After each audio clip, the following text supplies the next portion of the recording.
So it turns out I have way too much holiday and it has to be used by June. My manager and HR basically said, use it or lose it. So I'm using it. So I came to Tottori Prefecture. It's pretty cool. I've yet to see the sand. All I've actually done was zoop on an airplane, go to Conan Airport. Yes, Conan, the character who's been young for about 1 billion years, possibly the worst detective ever. He's meant to be a detective and he can't solve his own crime, but that's an anime rant for another day. But I arrived at Detective Conan Airport, hiked up this little mountain thing to check out the views of Tottori. Turns out pretty sick. Accidentally walked onto a junior high school and kind of accidentally crashed their yearly photo. Maybe. But to be fair, Google Maps did lead me this way, so why are you building a school in the path of Google, my boy? So far, first impressions of Tottori, pretty cool. Massive streets, beautiful views, 2 Pokemon mascots. We're kind of loving it. The evening plans are simple. Chill, plan what the hell to do tomorrow. I literally decided to go to Tottori 2 days ago, so apart from things that I was previously thinking about, like the sand dunes in the Sand Museum, I'm not entirely sure exactly what I want to dive into.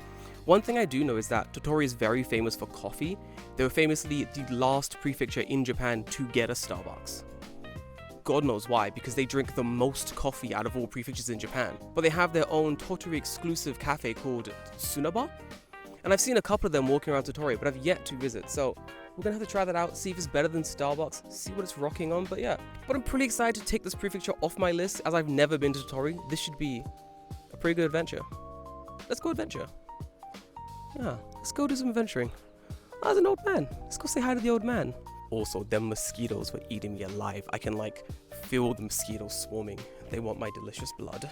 I got caught in an unskippable cutscene with a random guy in the middle of Tottori. But he was a cool guy. He used to be a diplomat, lived in the UK for a bit. He had a lot to tell me about his adventures. And this is kind of just like what happens when you're traveling in Japan as an international. If you speak a little Japanese, or if you're in an area where internationals aren't usually around, you just kind of get stopped. They're just kind of interested as to what the hell you're doing here, you know? And it was cool, I'm not gonna lie. The guy was very interesting. He had a lot to say about castles. Here's the tail end of our conversation. One, we live in Croydon. But the second one, just my wife and I, so we lived in Nottingham Hillgate. Nottingham Hillgate's lovely. Yeah, a good place. Great area. Yeah. Croydon's okay, but Nottingham Hillgate is but fantastic. London is always, I think, good. I mean, he looks conservative, but also very advanced. Right? Yes. It's very opening. Yeah, they're very welcome. Yeah, that's why I love London. Proud to be from London sometimes. He was a gem. This beautiful mound is literally the only one in Japan. Yeah. Not in Tottori, not in certain areas in Japan. This is part of the Tottori Castle ruins, but this mound is literally the only one. Voiceover Jordan, give me some information about this mound.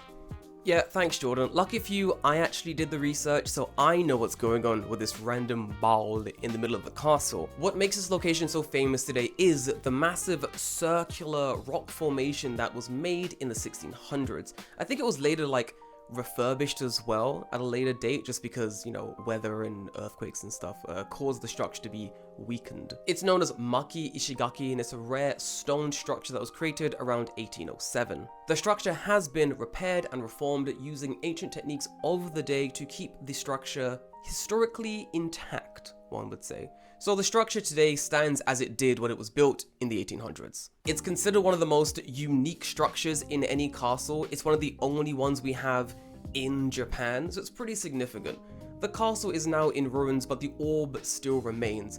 It's bigger than you think it's going to be, and honestly, it's kind of worth going just to check out the orb. Historians often point to it as a great example of Edo period engineering and preservation techniques. So, you know, if you're a history nerd, or you like a little bit of architecture, might be the place to visit, you know? Might be the place to go. Thanks, love you. Tottori does have some famous foods. One is a beef ramen, the other is this really delectable fish cake that I really like. However, for some reason, I've got here on a Tuesday, and unbeknownst to me, every store in Tottori appears to be closed on Tuesday. So the ramen place I wanted to go to, take a little break today. The alternative ramen place I wanted to go to, is taking a little break today. There's a couple cafes I wanted to check out. they're taking some breaks, you know, they're hanging out. They're gonna rest and relax for the big week ahead. And I don't know why it's a Tuesday, honestly, but here we are. If you are planning to climb up the mountain ruins, bring some good shoes. It's not the most difficult hike in the world, it's just very, very steep. But the vibes are good, and the view is fantastic.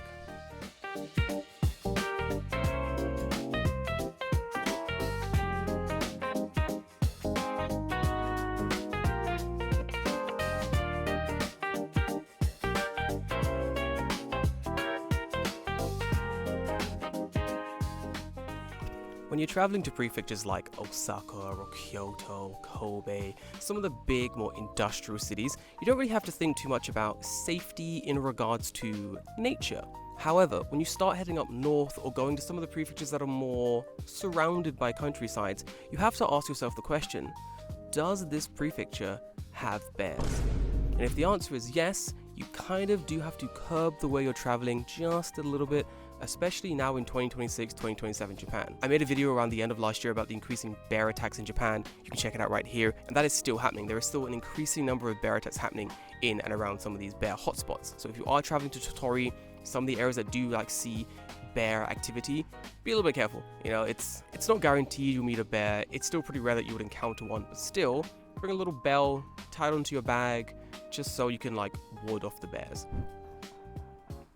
I'm surrounded by nature currently, and I feel like I'm being bitten to shit. I don't think I am, but you know, the paranoia, the mosquitoes, the bugs.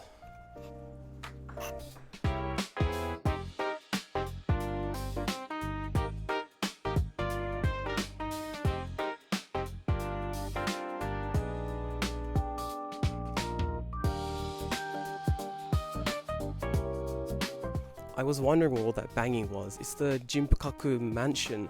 It's going under restorations currently. What a damn shame. There's only currently a big sort of poster of the mansion outside of the restoration. Dang, I wanted to see it. It's this beautiful Renaissance French building. It looks absolutely insane, juxtaposed below the Tottori castle. The juxtaposition is absolutely insane, having this massive Renaissance mansion just below the Tottori castle ruins. I want to take a photo of it. Dang. I'll be back. I always say, if you visit a prefecture in Japan once, you find a reason to visit it again. So, you know, be careful with the amount of prefectures you visit. As a man who's almost visited all of them, I got some revisiting to do. That's for sure. What a damn shame.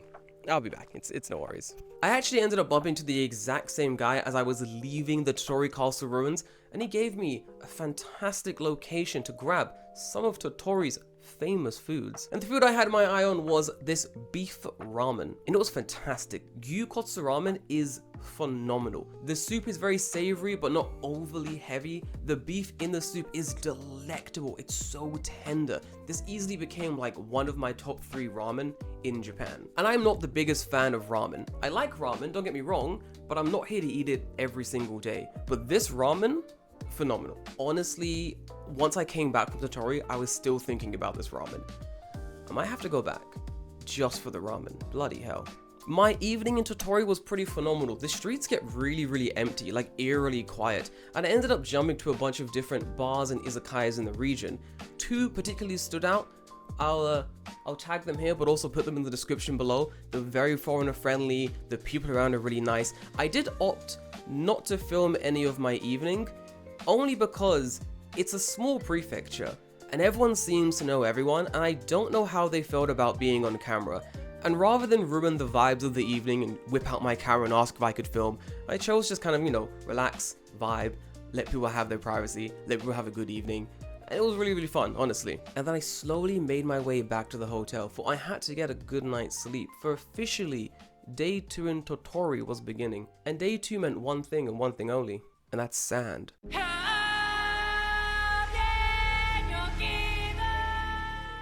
I'm not gonna lie, I did spend most of my second day sort of recreating scenes from Dune. The sand dunes are huge, they're way bigger than you think they're gonna be. And if you don't like sand, go anyway, because honestly, it's pretty phenomenal. You go up the dunes, you can go back down to the beach, the ocean front, but going back up the dunes to go back down to get to the exit seemed like a mission I didn't want to partake. So I was on the top of the dune recreating scenes from the movie that shares the name, and it was fun. There was not a giant worm to be seen But there was other sand activities one can do. There was sand paragliding, you can go sand surfing, there was sand widgets. There's various sand-based activities you can do in the region. It makes sense to book in advance if you do want to go and like check them out. In all like the promotional material, there's also like this camel that appears everywhere, and that camel was there. A camel does exist in the dunes, just one or two I believe. You can ride the camel for about 1,600 yen for around 5 minutes, but it's on a first come first served basis. But the camel is not there to help you traverse the dunes. The camel is just there for like the ambiance, which I kind of felt was like a waste of time. If you're gonna have a camel, let people ride it at least. But you know, I guess you can have like 1,000 people lining up to ride like one camel. Alright, fair enough. I guess kind of too much for the camel to handle. Poor boy. After being burnt to a crisp on top of these dunes, I decided to check out the one thing I've been mocking for the past maybe 10 years, which is the Sand Museum. Now stay with me now.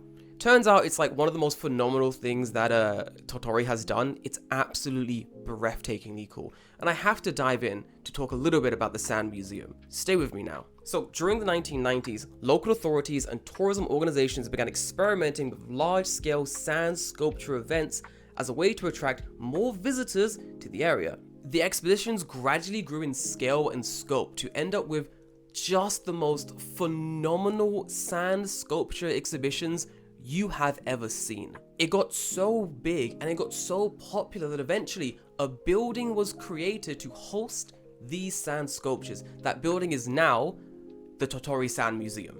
The first ever Sand Museum exhibition officially opened in November 2006. And they had a really good idea when it came to the sand sculpture exhibition. Just as how sand is shifting and changing, so too the museum be shifting and changing of its themes. So every single year, the museum has a different theme. So cool. The museum's first exhibition in 2006 was dedicated to Italy and the Renaissance. Since then, the themes have changed annually, including ancient Egypt, Russia, Germany, South America, the United Kingdom, the United States, France, and Japan. And this year, 2026, it's Spain. The museum has been insanely popular. The annual changing of the exhibition means that people are coming back to Tottori just to check out the new Sand Museum exhibition. The repeatability is insane. In April 2012, a larger permanent exhibition hall opened near the sand dunes, which was a location I actually went to. The facility allowed its sculptures to be displayed indoors, protecting them from the weather and enabling artists to create much more large-scale, elaborate works. One of the museum's defining features is the way the sculptures are created. It's probably the coolest thing, because if I'm seeing a sand sculpture and I know internally that the sculpture's just kind of been made of like iron rods with sand sculpted around it, it's kind of not as cool. But if you've seen those like sandcastle building competitions, you'll realize that that's not how this is done. The sand sculptures are actually made with sand and water alone. And if you check out the detail, if you check out how detailed some of these sculptures are, you'll realize how absolutely insane this is. Look at the eye on this brother. Look at the detail in that. I can't draw that good.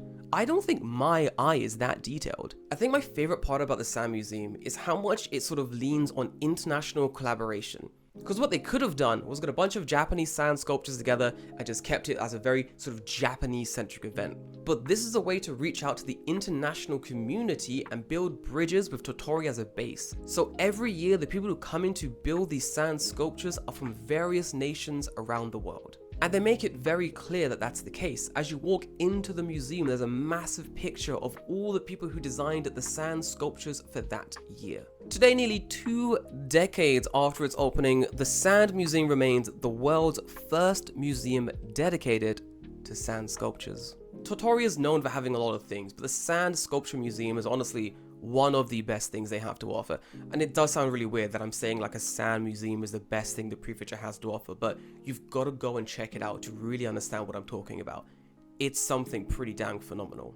And after all that sand, I decided I needed some damn coffee, because I had been in Tottori for 2 days and I had yet to sample their famous Sunaba coffee. So I traveled all the way back to Tottori station to grab myself a Sunaba coffee, and the store was closed. And I get it, it's a small prefecture, perhaps historically no one's drinking coffee at like 4 or 5 p.m, but still, it's the closest Tottori branded, Tottori based, Tottori only cafe near the station. This was the closest one, and it was closed. For some reason, there's a Starbucks in the newly refurbished station, but no Sunaba. What a damn shame. What a damn shame. But I wasn't gonna give up. I've come all the way to Tottori, so I walked an extremely long way down a stupidly long road underneath the blazing sun to find myself at a different Sunaba coffee, one that was open just a little bit later. And for a few seconds I did hesitate. Do I really want to walk all the way down this long road for like 30 minutes to... Yes, of course I did. Of course I walked that far. I've come all this way. I'm not gonna give up this close to the finish line. Mama didn't raise no bitch. Good cup of coffee. I understand why it's a competitor to Starbucks in Tottori. It's funny because before Tottori had a Starbucks, the governor of Tottori, I believe, came out and said, we don't need Staba, we have Sunaba. And I get it. It's kind of basically the same thing. There's like a small variety of like different coffee blends with like ice cream and cream and stuff put on it. And if you ask me, that's basically what Starbucks is. Considering I pretty much only get black coffee at Starbucks anyway, this is basically the same thing to me. This place is full of old people having very loud old conversations. They're absolutely hilarious. I walked in, the entire place stopped to look at me. It was fucking phenomenal. The one downside to Sunaba in Tottori is that every single one of these fucking stores closes ridiculously early. I was right near Tottori station and I wanted to go into the closest Sunaba to Tottori station, and it was closed. It closes at like 3:30 p.m. Well, last order was 3:30 p.m. with the store closing at 4. And it's not Golden Week, it's a fucking Wednesday. It should be open a little bit later, but it's just not, and I don't know why. It's really weird. So I basically walked 20 minutes from the station to basically, well, not the middle of nowhere, but very far away from the station, in order to actually try this coffee before I leave Tottori Prefecture. I mean, I've been here for like 2 days now, or a day and a half, and I've not tried it yet. And I like the little camel logo. It's like a little camel at either daytime or nighttime or something with a star, like deep breathing the aromas of the coffee they're making. It's cute, I like it, I'm a fan. I also picked the correct day to come check out Tottori. According to some of the friends I made yesterday in a bar at like, was it midnight or 10 p.m? I forget. But either way, according to those friends, Tottori gets very cloudy. It's very cloudy, very rainy. There's not many days that look like the day that we're currently on, which is just phenomenal. Blue skies, barely any clouds, like the sand dunes are absolutely fantastic. Like a type of day like this is like perfect for Tottori. But supposedly, days like this don't happen all the time in Tottori.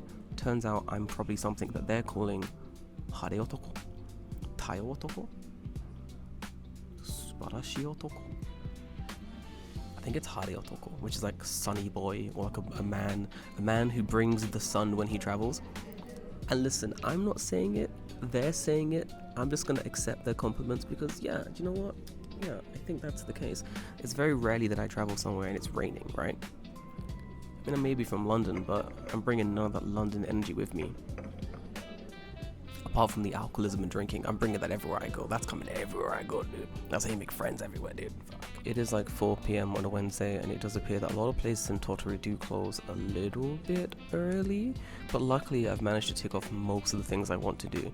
Did the sand dunes, did the sand museum, I did the castle, and I feel like there was a few more things I did want to do, but they mostly resolve around just like buying beans, like these ones, and just kind of exploring the city. I gotta say though that last night when I was exploring the city on my way home back to the hotel, the city gets really dark. Not only does it get really dark, it's really dark and really quiet, and no one is on the street. Like no one, like the streets are completely fucking empty. And we're talking like the main road that takes you back to like Tottori station, there's no one on it. It's completely empty. I didn't get why for a long time. I spoke to someone at the dunes today, and they basically told me that like everyone here is old or really young. Like there's not really many people who are in like their 20s or 30s. The streets were completely empty. It was absolutely, it was kind of eerie. Like, it was really weird. If there was like fog, I would be running home because like shit was haunted as fuck. I thoroughly enjoyed Tottori. I thought it was a really fun place to visit, and I wanted to stay for a third day. Tottori has 2 anime villages, one dedicated to Detective Conan and the other dedicated to was it Gege no Gintaro? And I wanted to check it out, but sadly, classic to Japanese Tsuyu season, big old storms were about to come in. So I got the hell out of there before I was stuck in Tottori for 2.5 years. Tottori is such an easy location to get to from Tokyo. It's a simple plane ride away. It's like an 1.5 hour plane ride. The fact that it's not more popular is absolutely insane to me. It's such a beautiful little 2-day trip, and it's so easy to get to. Tottori for me is like a chiller, more relaxed version of Osaka. Drinking culture, they both have it. Food culture, they both have it. A few interesting things to do, they both have it. Anime connections, honestly, I'm not gonna lie, I think Tottori's stronger. They got a fucking Sandshrew mascot as well. Come on. Come on. It's pretty cool. If you decide you wanna go to Tottori, 3-day trip, maybe the perfect amount of time. Day 1, hit up the sand dunes. Day 2, check out one of the anime cities. Day 3, check out the other anime city. I think that's like a perfect 3-day trip in Tottori. And if you're liking my adventures into tiny villages where no one lives, check out this one I made about Shimane. As the title says, yeah, legitimately no one was there. It's an empty prefecture, but you know, it's worth the visit. Let me know what you think in the comments down below. Have you been to Tottori before? Do you like the sand? Are you gonna watch the new Dune movie? The entire time I was in Tottori, all I thought about was Dune. It was absolutely insane. But guys, I'm gonna love you and leave you, and I'm gonna see you in the next one. Bye bye. Standing while filming is like so much better. I feel like so much more like I can like move around a little more, but the walls just seem so empty, you know what I mean? I should hang up some posters. I don't know, I gotta think about it. Anyway, later guys.